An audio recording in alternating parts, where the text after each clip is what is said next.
ముందు ఏదైతే ప్రచారంలో మీరు మీకు కర్ణాటకలో కలిసి వచ్చిన అంశాలు ఏవైతే ఉన్నాయో 5 గ్యారెంటీలు, అలాగే తెలంగాణలో 6 గ్యారెంటీలు ఇంప్లిమెంట్ చేస్తామని చెప్పారు. అవి వాటి నుంచి వాటికి సంబంధించి దరఖాస్తుల స్వీకరణ చెప్తున్నారు.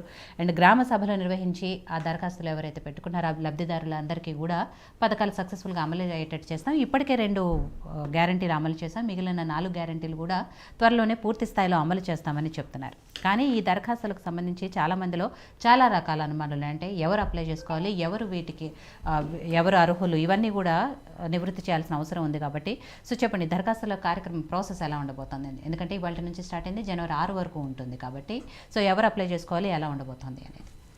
ముందుగా యోయో టీవీ ప్రేక్షకులకు, మీకు ప్యానెల్ ఉన్న వారికి అందరికీ నమస్కారం.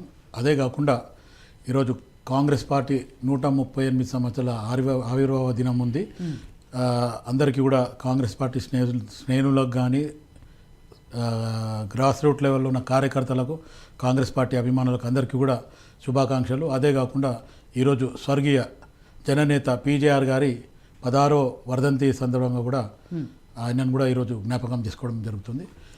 అందరికీ నమస్కారం. అయితే ఒకటి ఏమంటే అండి, ఆల్రెడీ 28th రోజు ఏదైతే గ్యారంటీలు అనేది ఈరోజు గ్రామ సభలకు అనేది డిస్ట్రిక్ట్లో ఇటు మన సిటీలో వచ్చేవారికి అన్ని డివిజన్ వైజ్గా ప్రతి అంటే ఒక డివిజన్లో 4 లేదా 5 అట్లాంటి క్యాంప్ లాగా వేసేసి అధికారులను అక్కడ ఇచ్చి ప్రజలకు ఈ ఫామ్స్ ఇవ్వడం జరిగింది. మళ్ళీ వాళ్ళే సేకరించేసి దాన్ని స్క్రూటినీ చేస్తామని చెప్పిండ్రు. అదే కాకుండా ఈ ఏదైతే అప్లికేషన్లు రిసీవ్ చేసేదాన్ని ఐఏఎస్ ఆఫీసర్ ఆధ్వర్యంలో ఇంకా ఆఫీసర్లను పెట్టి దాన్ని స్క్రూటినీ చేయడం.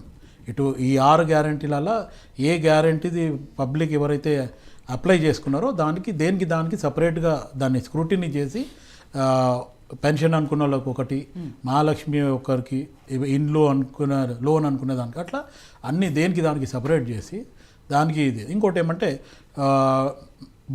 జనరల్గా ఇప్పుడు కొన్నిటికి below poverty line white ration card అన్నారు. వైట్ రేషన్ కార్డ్కి ఖచ్చితంగా ఇప్పుడే కాదు, గతం ప్రభుత్వాలు కూడా బిలో పవర్టీ లైన్ వాళ్ళకే వైట్ రేషన్ కార్డ్ అని చెప్పినారు.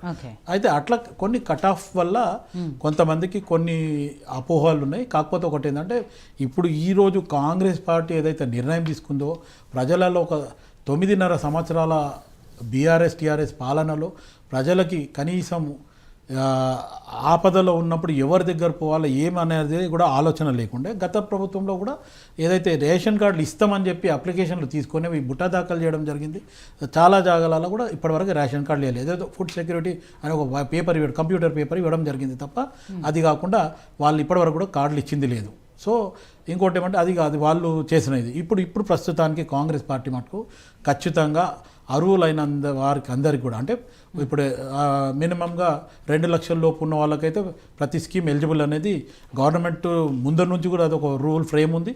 ఆ రకంగానే రేపు స్క్రూటినీలో ఇంకా ఏమేమి మార్పులు చేయాలా, లేకపోతే ప్రజలకు ఎక్కడెక్కడ అవసరాలు ఉన్నాయి, ముఖ్యమంత్రి గారు నిన్న ప్రెస్ మీట్లో ఓపెన్గా చెప్పడం జరిగింది.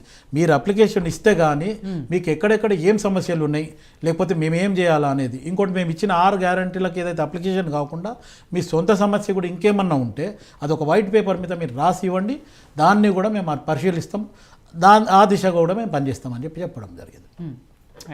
నరసింహనాయుడు గారు, కాంగ్రెస్ పార్టీ ఏదైతే చెప్పిందో 6 గ్యారెంటీలకు సంబంధించి అది అమలు చేస్తాము అని, సరే డిసెంబర్ 9వ తారీఖు వాళ్ళు రైతు బంధుకు సంబంధించిన వాళ్ళ రైతుల ఖాతాల్లో పైసలు వేస్తామన్నారు, అది వేయలేదు. కాబట్టి రైతులకు సమాధానం చెప్పాలి అని చెప్పేసి కూడా గతంలో